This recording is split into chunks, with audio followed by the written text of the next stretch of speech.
welcome back to another episode of Cooking with Triston. I am Triston. Today we're making Bolognese. Yeah, we were arguing over how to pronounce it. properly. Before we start, let's meet our guest. Yeah, I'm Bubba Fish. I'm an activist here in Culver City, and like Triston, I really want to see more affordable housing here, more housing options. I'm on the committee for homelessness and housing, the advisory committee with the city, and I'm also a steering committee member of Bike Culver City and Streets for All.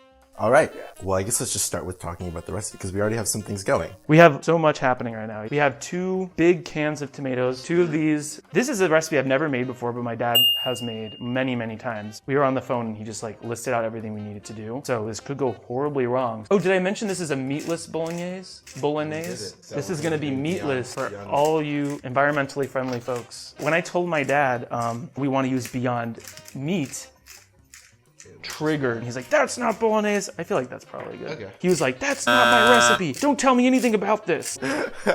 Should we start chopping? Can you talk to, well, I guess talk to us. Well, talk to me about Bike Culver City. So Bike Culver City is a local transportation equity organization, and we're fighting for safer, greener, more equitable streets. We really want better transit, better bicycle infrastructure, ability to go for a walk in your neighborhood and not feel like you're going to get run over. Maybe we can get the ball rolling on a conversation on how that relates to housing, how they're intersectioned. I think a lot of people don't realize how interconnected they are. Housing and transportation are intrinsically linked. The best example I can give is when you go outside and see how much of our public space we've given up to cars. If you imagine a lot of that public space being used for housing. In LA County, 13% of our public space we've given to parking. Parking alone. Each building we build in Culver City is required to have a certain amount of parking. And that parking drives up the cost of development. It drives up the cost of housing.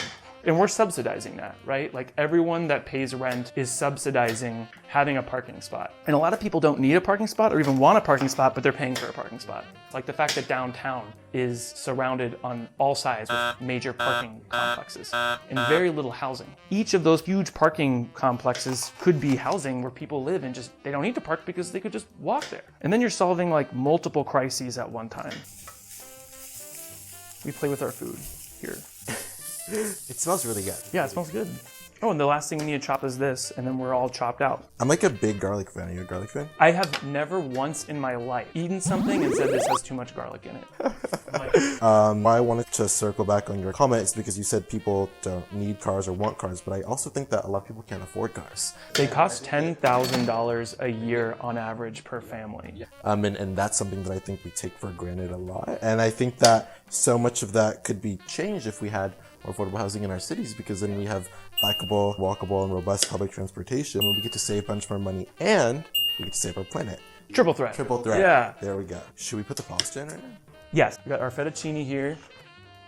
I want to know about some of your advocacy, though. I'm very impressed with just the fact that people know what you're about and that you're advocating for something morally. Your message is very concentrated. It's so clear you have nothing to lose. I'm just very impressed with that. Yeah, well, thanks. I was going to respond to how you said that I guess youth activists have nothing to lose, because I actually think we have everything to lose. The housing in Culver City in the last 8 years, I think, doubled. That's fast. 8 years from now, I'm gonna be trying to figure my life out, and I would love to establish roots in Culver City, and I'm being faced with a bunch of people that want me to struggle like they did. And I think that there's a difference between our struggle, because housing in Culver City 40 years ago wasn't $1.5 million. I can tell you that much. We're both non-homeowners.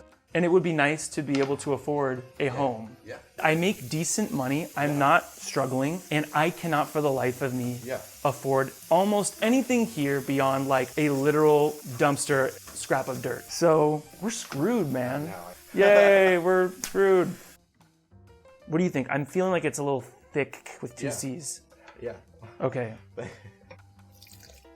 Oh my God. See, that made a world of difference. Oh, that's so much better. Actually, something new that I learned about recently is the concept of a 15-minute city. Oh yeah. I think it was popularized in France, in Paris, and it's that basic idea that from your house, you can get to anywhere you would need to be within 15 minutes bike or walk. And I think that Culver City being that is great. That is the dream. The images of Paris before and after are stark. Like people that say, oh, LA is not like that. LA is a car town. LA is a car culture. No, we're not. We're a product of our infrastructure. If you look at Paris in 2012, it was absolutely a car town. There's no reason that we can't be that with some really rudimentary policy changes. Wow.